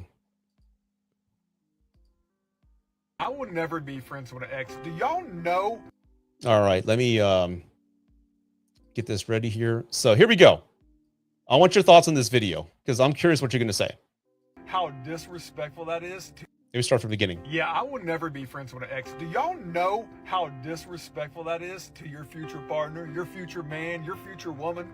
Like, if I ever started talking to a girl, I would never, ever take her serious. If, like, I'm taking her out to dinner, we're going to Ruth's Chris, and then afterwards she's like, hey, I'm going over to my baby daddy's house. Say, what?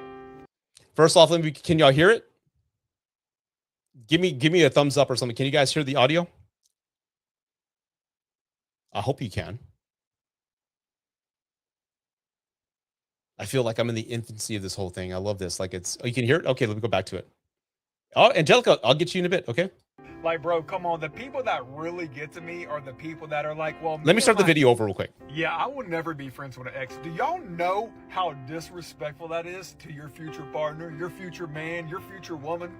I want to stop him there. First and foremost, if you don't have kids, I don't see why you would be friends with an ex, right? So I think I kind of agree with him on that point. But if you have kids, that's an entirely different conversation. So let's continue on. Like, if I ever started talking to a girl, I would never, ever take her serious. If, like, I'm taking her out to dinner, we're going to Ruth's Chris, and then afterwards she's like, hey, I'm going over to my baby daddy's house. Say, what? Okay, well, motherfucker, maybe she's picking up the kid. I mean, if she's going to spend the night with the guy, that makes perfect sense, and I would agree with you. But maybe she's just going over to pick up the kid, man. So I think this guy's overreacting and reaching here. So let's continue. Like, bro, come on. The people that really get to me are the people that are like, well, me and my ex, we're way better friends than we ever was lovers. Like, friends, let me get this straight. Y'all couldn't stay married with each other. Y'all couldn't stay dating each other. Y'all couldn't even be friends when y'all was together. Somebody was lying. Somebody is cheating. But y'all are better friends now. And let's not forget my favorite. Well, we just have kids together. We got to see each other. We got to hang out. We got to go to events together. So what? What? Sorry. This piece of shit. Okay, so I know for a fact this young, naive son of a bitch has no idea what he's talking about, and he doesn't have kids, because when you have kids, guess what? There's like this unconditional love that you have, and that paramounts everything. And if you have a decent relationship with their father or mother, you're going to go out of your way to make things work for the kid. Yeah, you couldn't get together or work it out as husband and wife, but you can at least be respectful and do it for the kid. And there are going to be parent-teacher events. There are going to be like sporting events. There are going to be doctor's appointments where you're going to have to sync up with them. That is part of co-parenting. This guy doesn't know what the fuck he's talking about. Damn it, man. Completely naive, man. This son of a bitch. And that triggered me because, for those who don't know, my ex-wife and I, our relationship improved after our divorce. Again, because to his point, I don't understand that. Well, let me tell you why. Because you ever been around somebody where they bring the worst out of you? Like, you live together, you just can't be compatible. You're completely different people. When you're divorced and not seeing each other all the time, you speak hardly every now and then. You talk about the kids when you have to, and there's breathing room. You have time to go be an individual and do your own thing. So you're better as a person overall, internally on your own. So now you can, tolerate the person next to you, especially if you both are improving and doing better things for your life. That's how you do it, man. If you're at each other's necks and totally not listening to each other and combative all the time, it's not going to work. It's not going to work. That's the difference. This guy is, I can tell he's young. I can tell he's probably never been married. I can tell that he doesn't have kids because he doesn't know what the fuck he's talking about. I want to I'm going to shut up now. Well, it's better for the kids. It was better for the kids if y'all would have stayed married, if y'all would have stayed together. Y'all just don't know how to move on and get over people, and it really shows. Pendejo. Okay. Let me rewind that part. I want to hear what he says one more time. What's that? Y'all just don't know how to move on and get over people, and it really No, it was this part. We gotta see each other. We gotta hang out. We gotta go to events for the together. Kid. Yeah. So what? Yeah. What's better for the kids? It was better for the kids if y'all would have stayed married. If y'all would have. Okay, now he's full of shit. Now I'm completely convinced now. So okay, for those people who say it would have been better for you to stay together for the kids, so let's talk about that. So you're let's keep the kid and let's have the kid witness mommy and daddy consistently fighting all the time. Let's have the kid consistently seeing mommy or daddy cry, seeing that we don't get along, raising the kid in a loveless, toxic, harmful environment. That's better for the kid. That's better, right? Because again, this naive guy, people don't get married to fail, right? But things happen, people change, right? And if you can't get along, no one. And sometimes there's many times men and women that I've spoken to that they're dealing with a partner that is not meeting them halfway, right? You're the one who wants to save it. Let's do it for our kid, but they're hell bent on not even meeting you in the middle, right? They're blaming you, refusing to go to therapy, refusing to listen to you. Your tears don't mean a damn thing. They don't respect you. They hate you. So that's the environment you're saying we should have stayed together as man and wife to raise the kids in. Completely fucking naive. Yeah, that's completely better. Yeah, kids want mommy and daddy happy. And sometimes it doesn't work out. And most of the time, people don't do that. People don't get married to fail, but it does happen from time to time. And when you have children, this guy doesn't know it yet, but those who do have kids, there's unconditional love. You have unconditional love when you have a child, and you will do anything for them. You will go to Silent Hill for them. You will battle the Kraken, Cthulhu. You will do anything for your kid. And that means co-parenting with a spouse and just being respectful. You don't, and when he says friends, I'm not friends with my ex-wife. We're just like, in other words, like coworkers. We respect each other. We know what boundaries we have. She won't cross mine. I won't cross hers. It's all about respect. So that is nothing. And if this guy with his idiocy and insecurity can't understand that, then move on. Don't date people like that if you got kids. Yeah. In other words, I go to hell for my kids. Yeah, he is dumb. Yeah. So yeah, that kind of pisses me off. Again, it's all about the kids. And again, nobody gets married to fail. Nobody does. My God, that triggered me. I got Angelica. I see you. I'll get you on the live in a bit. That got me, man. Everybody, subscribe if you get a chance. I would appreciate that. And we do have a call here, so let's go ahead and bring this on real quick. Angelica, you are up. Hey, can you hear me? I can hear you. Can you hear me? I can hear you loud and clear. So, Okay. what is up? How you doing? I'm doing well. How are you? Good, good. How can I be of service this evening? So I'm just now kind of getting back into this whole dating thing. And as you know, I already had somebody who asked me to tattoo his name on my neck.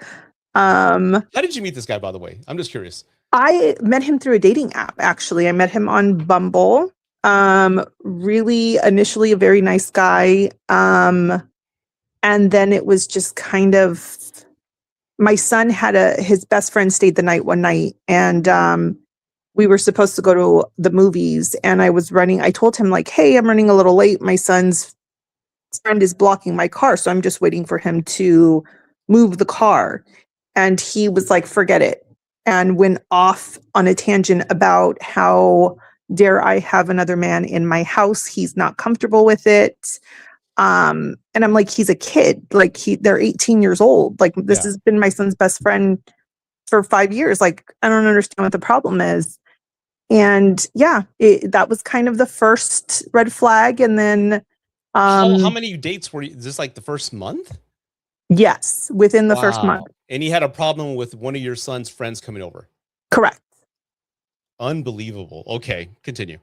And then he was going to be over in another state for work. And before he left, he's like, I want you to get my name tattooed on your neck. And I'm like, I'm not comfortable with that. And he said, well, you've got a bunch of tattoos, so what's one more? And I kind of laughed and I was like, no, but see, I don't think you're understanding. It's your name. Yeah. And he was like, well, that's exactly the point. And I was like, but unbelievable.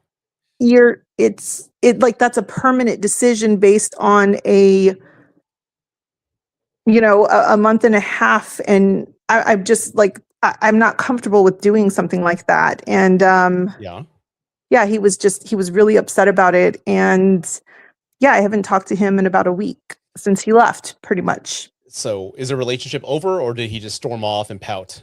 No, it's over. He left. Good. He went to Michigan. I haven't talked to him since. He was just kind of like, forget it. you need a different caliber of a man. And I'm like, you know what? I absolutely do. I need somebody who's not going to blow up on me because I don't want to get their name tattooed on my neck. Yeah, 1.5 month in, he wants your brand on him, his brand on you. That's so insane, man. Are you like any rational person, like anybody listening, like just saying, like, what the fuck? Really? You want what's like? I mean, I would have laughed thinking it was a joke, but he was totally serious with this. Oh, he was absolutely serious. And he was very upset that I didn't do it. Wow. Yeah.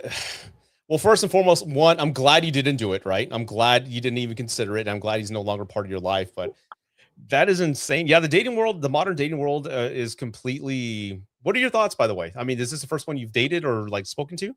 This is the first person I've dated since I've been divorced for about 6 months, but separated for about a year and 3 months. Yeah. Um, and this was kind of, and I am, I'm 45 years old. I just turned 45 on Saturday, and I'm thinking, Happy is this birthday. what? Happy belated birthday. Thank you. And Mhm. I'm sitting here like, is this what I'm going to have to deal with? This is crazy. Unfortunately, no, there's going to be crazies out there. Okay. Um, just there's some people out there that just love control, and some people, believe it or not, if you mention to him that you just got divorced, there are certain people out there that will prey on that and think that you're vulnerable, needy, and that you more or less they can own you. I guarantee you, he probably, I'd hate to use the word narcissist, but he does have those tendencies to want to request that, and the way he abruptly got upset when you said no, all the flags are there. And I think he was trying to control and manipulate you, being that you just started dating again, like you didn't know how the dating world worked, and he was trying to just control you in that sense. And I've had guys tell me the same thing. They'll date somebody toxic, and they're having sex, and the woman will lock their legs around the guy, and he can't pull out to lock them in, like to keep him trapped and get her pregnant. I've heard people. So there's crazies out there. So, but to your point, to answer your question, no. I mean, there are some people out there like that, but it's more or less like a trial and error and learning from your mistakes. And honestly, were there any red flags from the initial conversations that you saw or heard early on that kind of indicated, you know what, my instincts were right? So it's funny that you ask, because yes, there was a whole conversation that we were talking about, and he had asked, like sexual questions. And he said, have you ever had a threesome? And I said, no. And he said, well, that's something I want to experience in my lifetime. And I said, well, that's not going to happen with me. And, he kind of laughed and said, we'll see. Wow. I'm not laughing at you. I'm laughing at the audacity of the son of a bitch. Oh my God. We'll Yeah. see. So, and this is like the first couple weeks in? This Like, was probably like the first, I would say 2-3 weeks in. wow. Yeah. I mean, a couple of just tips from a guy's point of view. Like if a guy brings up sex right away, like the first week or the first conversation, red flag. I mean, he wants sex. That's it. He doesn't want you. He just wants to kind of commit to that. And this guy, he demonstrated all those red flags. I'm glad. Well, this is kind of like a learning lesson as well, what to look out for, the traits and behaviors and signals and things like that. And no, the dating world's not like that out there. There is a good majority of these types of people out there, and maybe not to this extreme, but based on the conversations that I've had in my own personal experience, I'd say a lot of people out there dating shouldn't be dating. There's a lot of people out there that haven't healed from previous traumas or previous breakups, or dated too soon after a divorce, and they're just kind of looking for another body to kind of like start a new marriage with because they're scared of being alone. So there's a lot of people who are terrified of being alone and will settle for something or play a part to be part of something. But that's why I always say, if you're going to go back out there and date, take the time to get to know them. Don't commit to anything. Don't have them move in, see who they are. Because again, I'm in a weird way, this is a good thing because he kind of surfaced and showed exactly who he was at the very beginning. This didn't come up months later, right? He showed Yeah. you firsthand who he was. Well, and it was funny because my son is 19. And I talked to my son a little bit more than my daughter's still underage. So, um, he heard me arguing on the phone about the whole, his friend staying the night here. And he came into my room and he was like, what was that about? And I said, he's just upset because your friend is here and he's going to stay the night. And he was like, well, that's stupid. He was like, does he not understand? Like, this is my friend. My friend has nothing to do with you. Yeah. And I was Imagine if like, he would have moved in, how like he would have just like none of your son's friends would have been able to come over. He probably would have thrown your son out, which I've heard cases of that happening. You really dodged a bullet. You oh, really I did. I absolutely agree. It just, it's a little disheartening to think, okay, this was my first experience. Like, Yeah. what the hell? And again, please don't take this as like, is this what the dating world is like? Yeah, it can be messy. It can be toxic at times. And if I can just give any advice to help, is like, this is going to be a tough request, but don't have any expectations. Like, if you meet somebody, great, you get along great, but don't have any expectations on what this could be like. My future husband, my future boyfriend, I wonder what this is going to be. Just see how it goes. Like, play it date by date, message by message, and see who they are. And just let it happen slow and organically. Some of the worst things, some of the worst relationships that I've seen end are the ones that started fast, like instant attraction, instant intensity, moving in, maybe getting a pet, something like that. And then it ends abruptly. And that's really the most painful one. So have some patience and just follow your instincts. I tell everybody, guys have a spidey sense, women have intuition. Listen to your instincts. If your body and your instincts are telling you like, hey, this guy is not measuring up, something's off, listen to it. You're usually right. I say the women's intuition is like the force. It's pretty damn accurate. Oh, So yeah, for sure. So listen to it and take it easy out there. Like I said, you're going to have some more dates like this probably, but there are some good people out there. You've heard them on my live. There's a lot of good men out there. I'm not one to promote that narrative where like all men suck or all women suck. You know that. So just take it slow and go back out there. Okay. Okay. But yeah, well, thank you for calling in. Do you have any other questions or anything else? No, but I did want to say, because my son is kind of funny. He's just a funny kid. And he said, Mommy, you're too damn pretty to let some ugly guy treat you that way. I would agree with your son. Yeah, especially a tattoo on your face. That's so disrespectful. I mean, it reminds me back in the 90s where guys would put hickeys all over their girl to mark them. You remember that? How ghetto and trash that was? Yes. That's like the modern equivalent of that. And he probably would have done that if he said no. Like if he stayed with him, just to mark you. Oh God. I'm 45 years old. I'm too old for all that. I know. I totally agree. But yeah, it's bad. But yeah, I'm glad you dodged a bullet. Like, don't engage with him.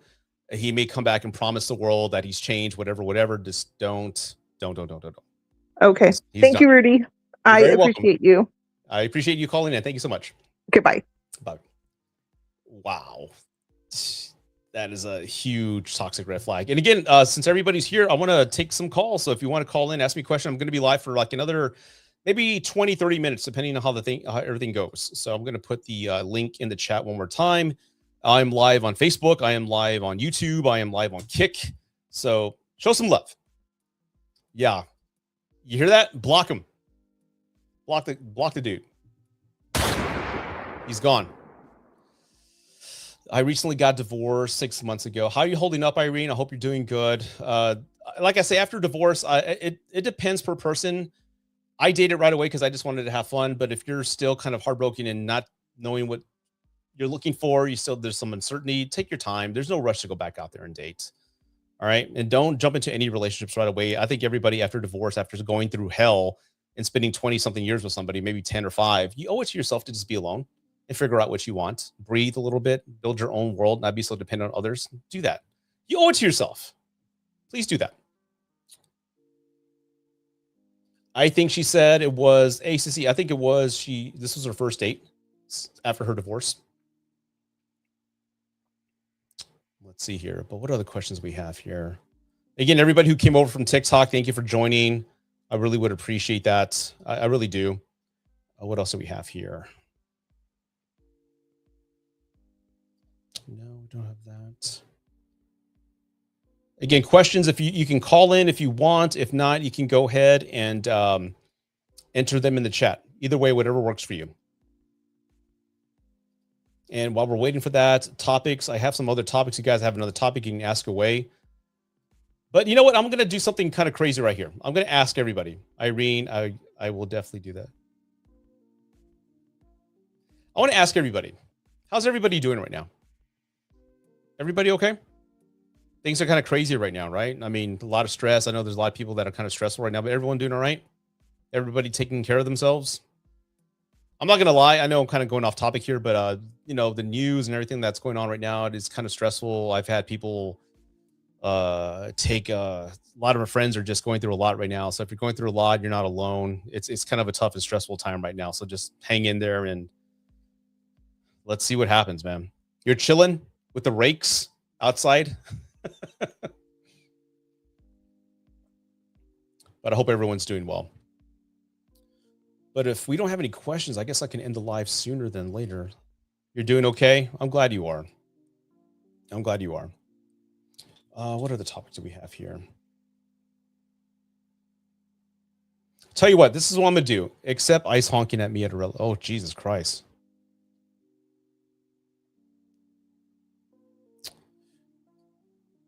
Is it bad I haven't seen anyone else attractive after 11 and a half years since breakup?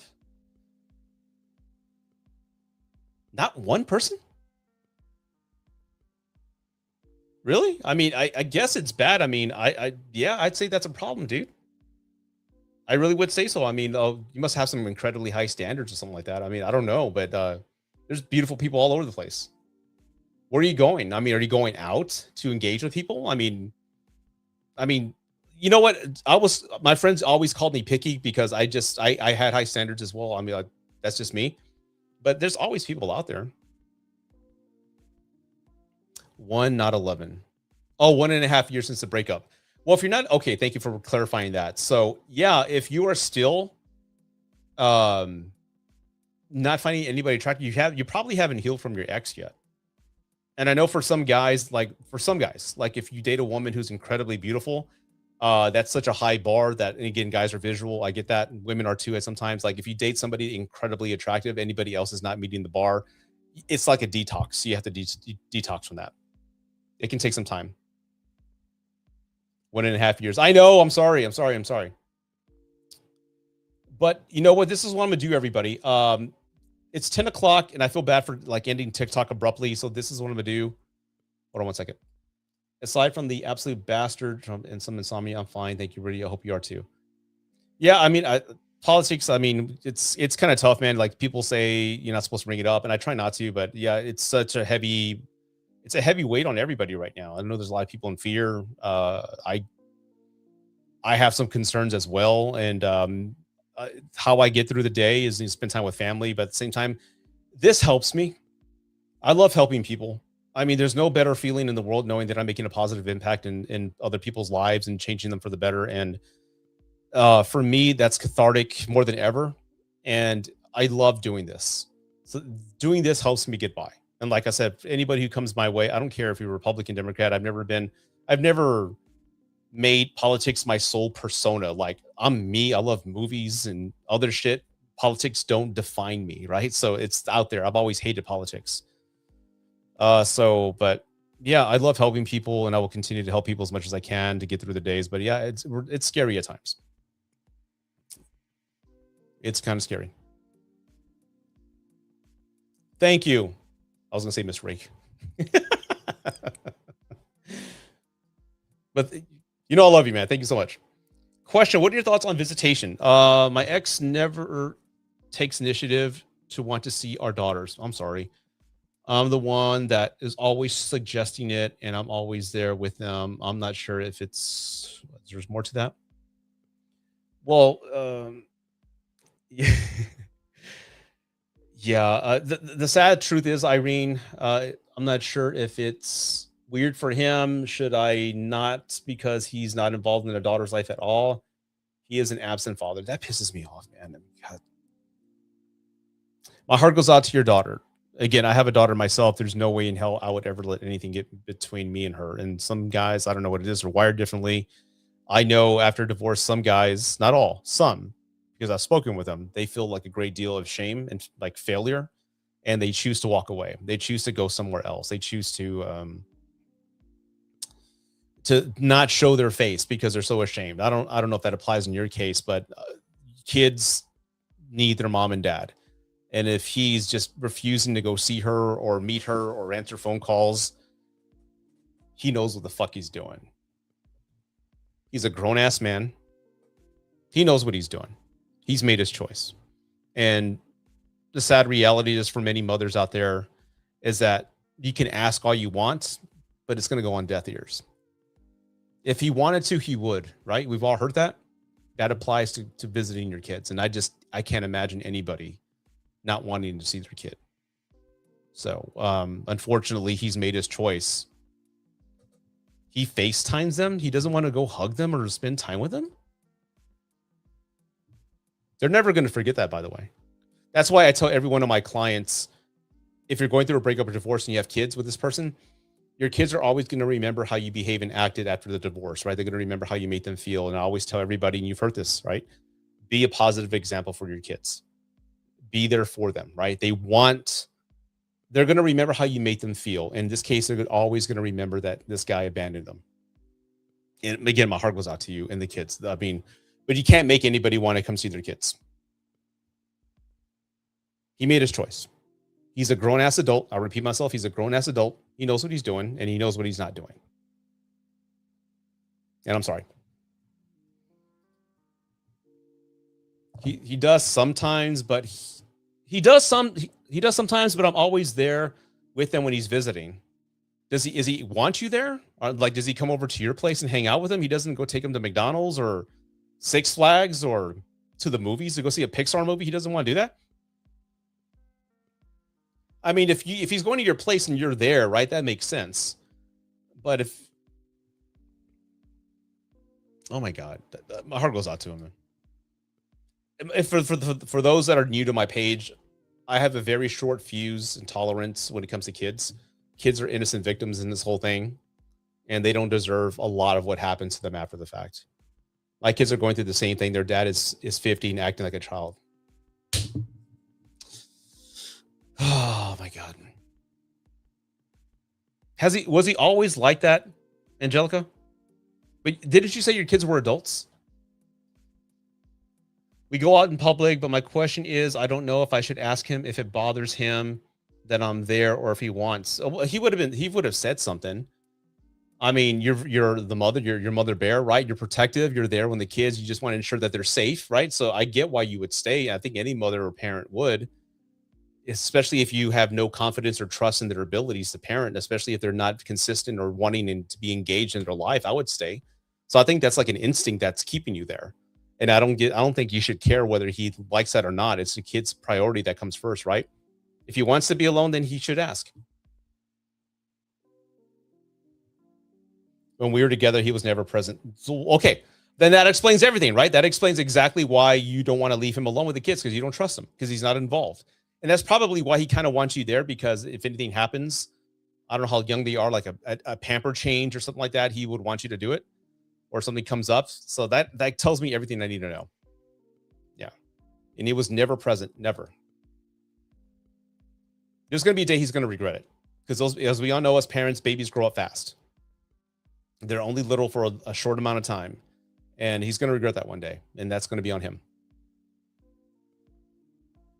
One adult's 14. Okay. No, he was a great dad. Changed since he left he changed since he left. Yeah, that's the other thing. If they leave you for another woman or man, whatever the case is, right? A lot of their drive could be based on what their new partner's telling them. Like, I don't want you around that bitch. I don't want you going back to the family because they're insecure or whatever the case is. And I brought it up earlier, right? When somebody comes into your life and puts like a big a gap between you and people that you used to love. So if a woman comes into a guy's life and makes him not want to visit his kids, that tells you everything you need to know. And he's not mad enough to say, no, fuck you. I'm going to go spend time with my kids. There were many women that I dated, like after my divorce, where I was talking to the ex-wife or texting her, like, who are you texting? I'm like, well, I'm texting my ex-wife. There's a parent-teacher event tomorrow. Does she have to text you all the time? I'm like, yeah, she does. If it's about our kids. And if you have a problem with that, you can fucking leave. I had zero tolerance with that. Zero tolerance, because kids come first. She caught him texting me that he still loved me.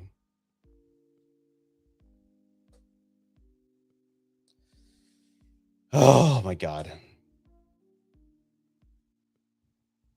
That is just okay. I understand why she's jealous now. I'm sorry. I have to laugh like, oh my God, this guy is like a wreck. I don't blame her for being jealous, but that's, you know what? That's on him. That's on their relationship. That's not your problem. Blows my mind. Blows my fucking mind. Oh, sexy girlfriend. Random drop. There you go. That just doesn't make any sense. Oh my God. I got to get these sound bites like tied. I got to sync this all up. I'm going to get better at this, everybody. It's going to get improved. I promise you that. But this is what I'm gonna do. So everybody on YouTube, you subscribed, right? You've done that, right? So please subscribe. I kind of want to go back to TikTok, but no, I guess I can just 20 minutes here. I'm dedicating to YouTube. After 26 years, let's see, after 26 years, and super chats are appreciated, everybody. So show some love and support. They go a long way. After 26 years, he isn't going to stop loving me overnight. But you're divorced. How did it end? If you don't mind me asking, how did it end? I mean, usually when the end, I mean, there's some feelings, but love is usually not the one. Did you initiate the divorce? I have so many questions. I mean, there's all types of love, right? There's love, intimate, passionate, intercourse love, right? Like I love you. And then there's like I love you as you love a sibling. There's your partner that you love, then you love your parents and your sibling. Maybe you love a friend. There's all types of love. So maybe he just loves you in a certain way. I don't know. Oh, okay. Cody question. Where do you and Cody get these sound bites? Totally unrelated topic, man. They're just MP3 files. That's it. And we have Roadcaster, and there's all these drops that you can do. Oh, no more Yankee, my wanky. The donga need food. You grabbed my nuts. So I got to add more to it. Excuse me while I whip this out. There you go. I got to add more dating, divorce related sound bites on there. So that's where I get it from, just on the internet.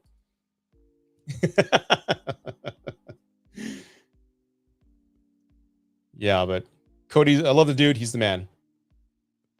But you know what? If we don't have any other questions, we can go ahead and move on and to go from there. Hold on one second.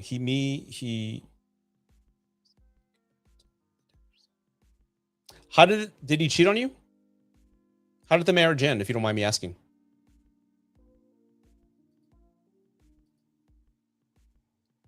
Yeah, if he's that way, then he shouldn't be with anybody else. I don't want to say I feel bad for the new girl, but I understand why she may be hesitant, because that's horrible. You shouldn't be hung up on an ex like that and still dating other people.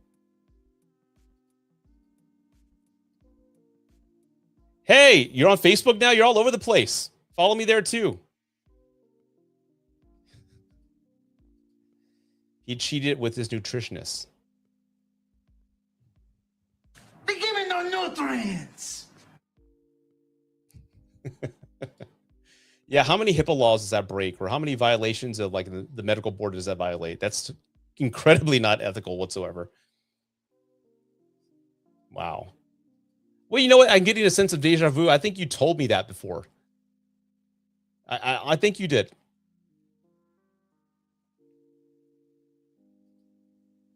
Oh, okay. Okay. Well, he can live happily ever after with the nutritionist. He can do that. Well, everybody, again, I think I'm going to go ahead and end the live now. Please, if you haven't done so already, follow me here. I'm going to work this out to be more engaging, like on TikTok, figure things out, and bring more guests, maybe have something planned, like future calls planned ahead and all that. It's going to be more engaging, but I thank you for your support and all that. And everybody, please, if you haven't done so, subscribe, like I said. And I hope you enjoyed this live. My goal with these lives, everybody, is to honestly just make a positive difference in other people's lives. I get that the breakup and the hurt and the pain can be overwhelming at times. I get all that. And I just want to provide some guidance in helping you get through this difficult time. And I hope these lives have benefited you, right? In some form or fashion, right? I hope they do. Feedback is always, I love feedback. So if you guys have any feedback on the lives and want them to improve a certain way, then please put them in the comments below. I would appreciate that, okay? But in the interim, I'm going to go ahead and end the live, everybody. So please take care. Good night. And I'll see you next time, okay? Peace.